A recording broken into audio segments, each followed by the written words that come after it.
Welcome back to another lecture on improper integrals. In the previous videos, we've been going through some examples.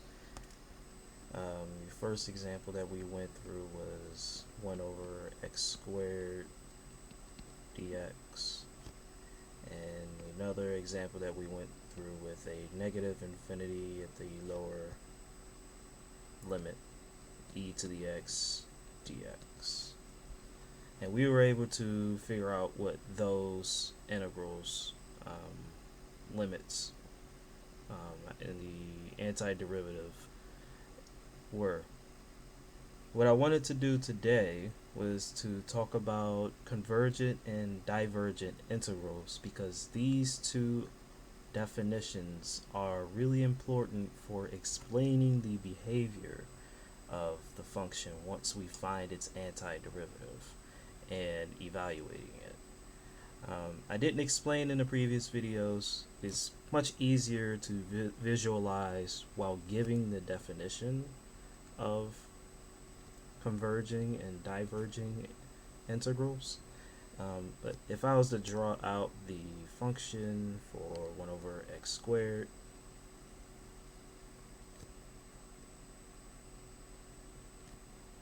so this will be 1 over x squared, and the limits that we were using, we'll say this is x equals 1, and then all the way over here we're going to say that's infinity, and this is the range that we're exploring when we're doing our integral. And when we remember the definition, the basic definition of what integration is, it is essentially supposed to be the area under the curve. So this is what we're doing when we're taking an integral. It's just an area under the curve. And when we typically take integrals and we find the area under the curve, we're giving two finite numbers or two real numbers, and let's say you have x equals 1 and this one is x equals 3. And you have some area here that you can have a definite answer for. But what would happen if you were to continuously take the area and you add more rectangles? If you were doing, say, your left hand rule, your right hand rule, or your midpoint, using the midpoint formula to find the area, and you're adding up all those rectangles, what if we had an infinite number of rectangles underneath this curve here? Essentially, the converging and diverging definitions is what answers this question.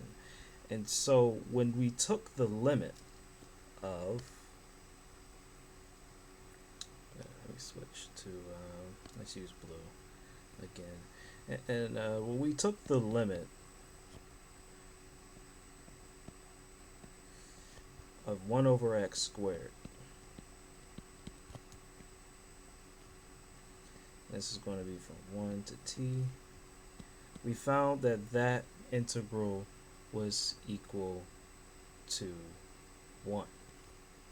So this limit answers that question. And this is where we get our first definition of a convergent integral. And that definition is a integral limit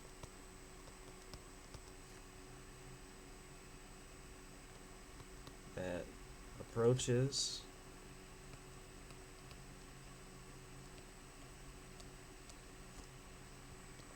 some finite number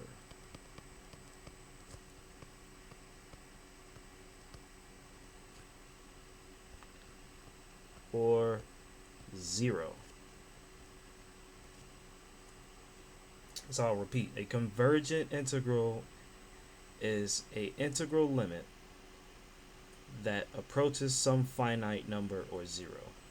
And so what that means is, if we took the limit of 1 over x squared from 1 to infinity, and we find that that limit is equal to 1, this means that if you were to add up all of the area underneath this curve here, and you continuously add more and more rectangles to it, that limit will approach 1. It won't pass 1.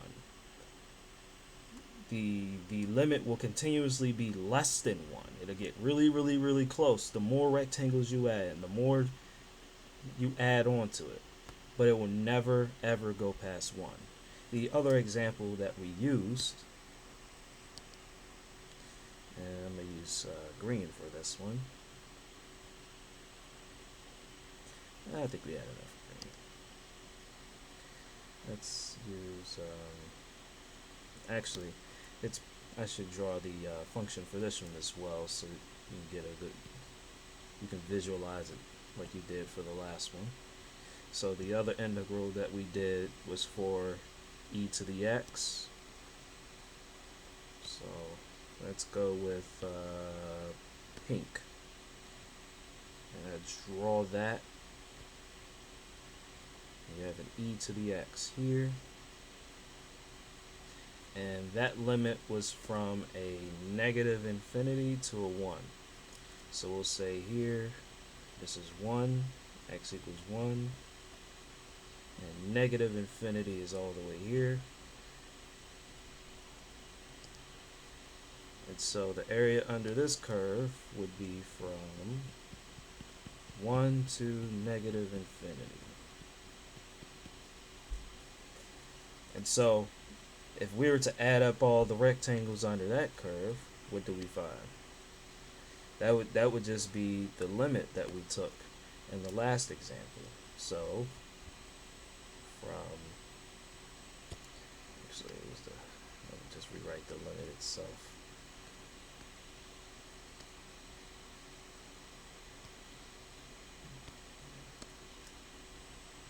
So the limit as t approaches negative infinity, because we're replacing our t, that negative infinity, from t to 1 of e to the x dx. Remember, we found that that one was e. So what this essentially means is that no matter how many rectangles you use, no matter how many times you take the integral underneath the curve from 1 to infinity, the sum of those rectangles will never ever get bigger than e, or that number is 2.72, approximately 2.72. And these two are examples of converging integrals because they have finite numbers. It could be 1, it could be any real number. But an example of on the opposite of a converging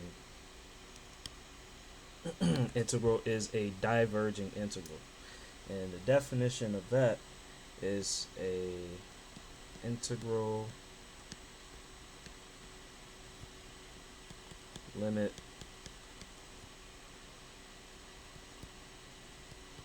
that approaches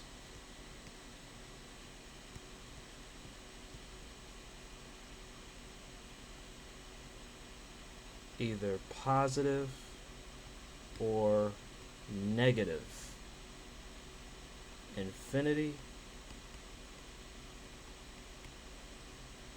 or does not exist.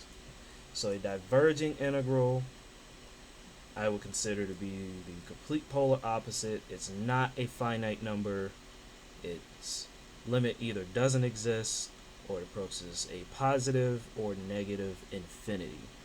Now, we haven't gone through a example with a non-existent limit or a negative or positive infinity, but I'm going to show you one right now. And the one that I usually like to talk about is a simple 1 over x dx, as this goes from 1 to infinity. And so we just take the uh, do the regular steps of converting this into a limit as t goes to infinity. 1 over x dx. This goes from 1 to t.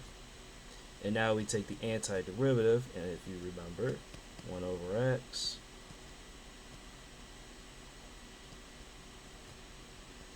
the antiderivative is the natural log of x from 1 to t. Now we can substitute, and we'll have a limit t goes to infinity of the natural log of t minus natural log of 1. This is going to be equal to 0. And essentially what we're left with is a natural log of t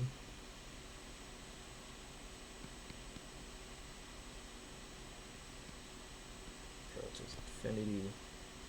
And then if you were to insert that infinity into here, the natural log as it goes to infinity is a infinity.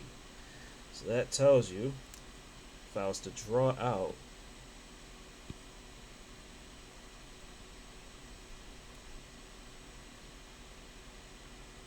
the curve of 1 over x, which looks like this. Oops. Yeah, I need a third quadrant on that one.